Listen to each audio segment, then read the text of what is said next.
后来乡亲啊，继续来看南投草屯的复兴社区，保留着行斗裤、甲行心这种的技艺文化。为旧年开始，配合着稻草工艺文化节，扩大来举办着镇长杯的比赛。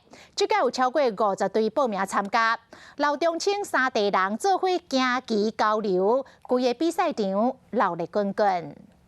三个人做伙组一队，先来展开走心的竞赛。无分年纪，不管是6岁囡仔，或者是80外岁是大人做伙行棋，大家拢参加，真欢喜。65年捌算啊！今日来感觉哪？都真正有训练啦，都感觉惊。老一辈吼，伫咱农忙之余吼，来伫咱田头吼，就使来行起个活动啦。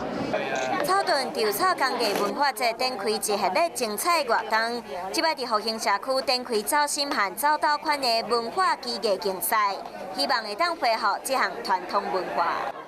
我相信少年囡仔绝对是唔知吼，绝对嘛袂晓，但是咧，阮成立一个推广小组吼，来一直来推广吼。透过举办技艺竞赛，互老中青三代会使做伙挑战，嘛会当促进感情的交流。